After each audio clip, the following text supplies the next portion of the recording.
Percy Williams in a letter home, July 28, 1928, the day before the start of Olympic competition. I'm rooming with Stan Glover, Dorrell Pilling, and Harry Warren now. Dorrell's a great big fellow, and he and I go around all the time together. If we get into a row, I'm sure he can get us out. Bob Granger blew in yesterday. I certainly was glad to see him. Doggone, but I wish I was up at Ethel's camp this weekend. All we do here is run. It seems to put a rough edge on your temper. The slightest little thing makes you mad. They say a fellow's in good shape if he's that way.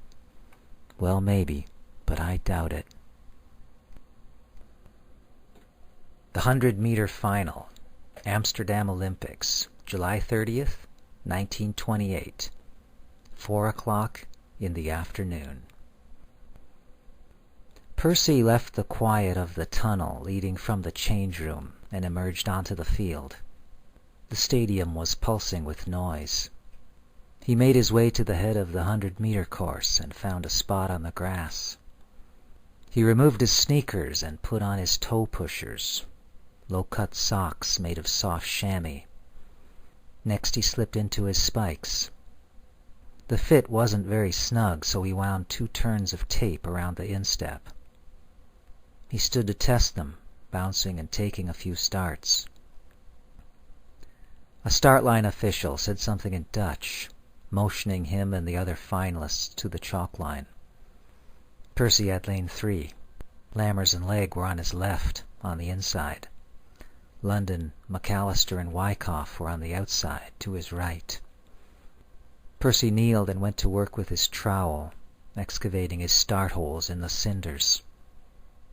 From his seat in the stands, his coach Bob Granger noted approvingly that his boy had remembered to switch from one knee to another, so he wouldn't strain them. Percy finished digging his holes, then stripped off his sweater and his sweatsuit and laid them on the grass by his sneakers. Unlike the other finalists, he hadn't pinned his number to his jersey, but across the front of his shorts so it wouldn't hide the red maple leaf on his chest. The runners were directed to the start line. McAllister, towering over Percy and outweighing him by 70 pounds, said in passing, "You sure you're up for this, kid?" It was the Bowery cop's usual pre-race malarkey. To Percy it was just bad manners. He didn't respond. The blast of a whistle. German starter Franz Miller took his place with his pistol. "Auf der Platz!" Percy gave his legs a final shake, gazing down his lane, breathing deeply, repeating Granger's soothing mantra. "You've been here before, boy. It's just another race." He inserted his feet into the holes, positioning his hands tight against the white of the start line. Head down, breathing deeply.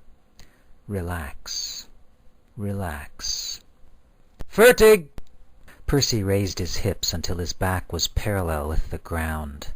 Head up, eyes cast down the track, knees off the ground, red dust clinging to the skin, spikes pressing back into the holes, tension building, his entire body coiled like a spring. A final deep breath.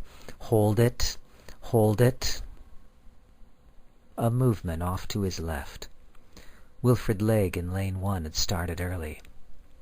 Miller ordered them up and issued the South African a warning. Percy rose from his holes and began pacing back and forth, focusing on the sound of Granger's voice. "It's just another race, boy.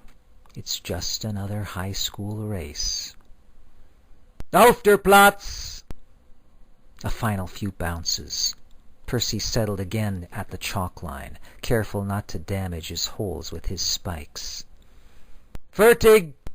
Body up and poised, tension building, deep breath, heartbeat thundering in his ears. Again a flash of movement, this time on the right, followed an instant later by the gun. Frank Wyckoff in lane 5 had bolted.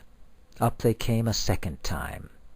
Percy jogged a few paces down the track, then returned to the start line and settled back into his holes. "Auf der Platz!" "This is just another race, boy." "Fertig!" "This is just another high school race." Percy gets away fast, exploding out of his holes, torso rising as he accelerates and lengthens his stride. Up in the stands, Bob Granger, the blood drained from his face, is on his feet. He's hanging onto the fence. "Come on, boy," he says. "Come on, boy." 20 meters. Percy's legs are cycling smoothly. He has his stride. He's loose and relaxed. The pre-game nervous tension is gone. All the pent-up energy, all the fear, it's being funneled direct into his legs. 35 meters. Percy and Jack London are in the lead. The rest are a fraction behind. It's still anyone's race. 50 meters. Percy pulls ahead of London to take the lead. He has now reached his maximum speed, 10.4 meters per second, 23.3 miles per hour. 60 meters. London challenges. Percy remains in stride, torso erect, legs pedaling with complete relaxation. The two briefly run even. London drives harder. 70 meters. London can't pull ahead. Leg is falling back. Lammers in lane 2 moves up to claim third. 80 meters. Percy's head is down, his chin pressed into his chest. He's clearly in the lead now, the rest of the field angling back on either side, forming an arrow with Percy at the tip. 90 meters. The finish line is there. The look of controlled determination vanishes from Percy's face.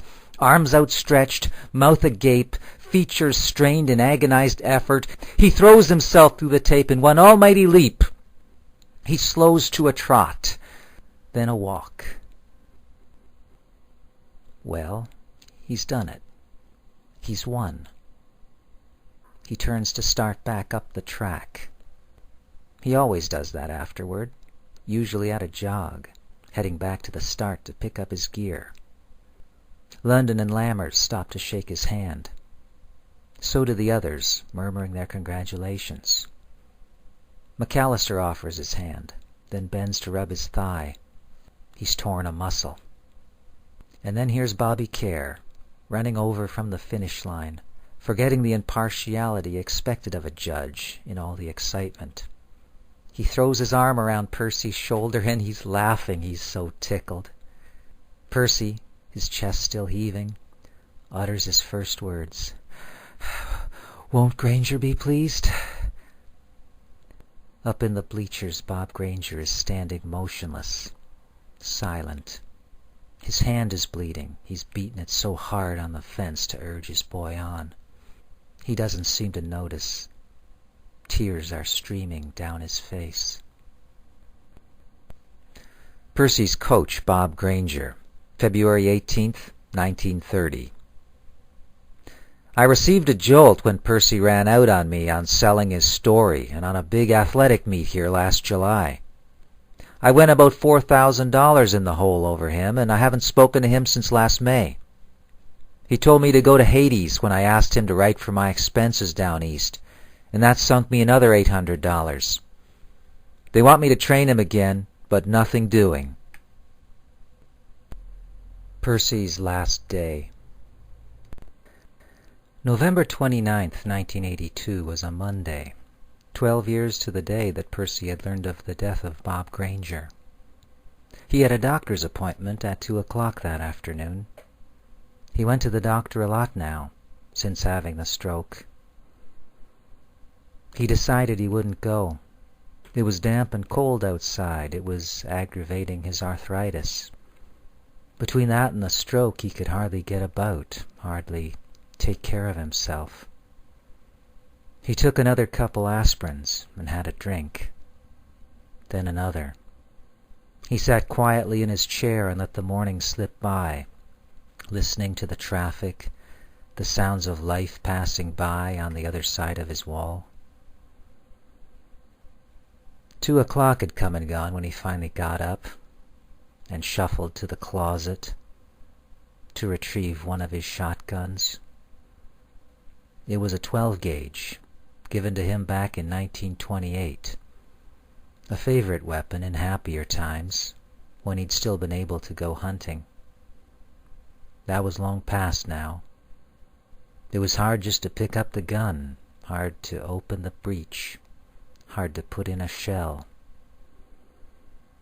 He hobbled into the bathroom and stepped into the tub and lowered himself onto the cold, white enamel. He'd left written instructions. That was all that was needed.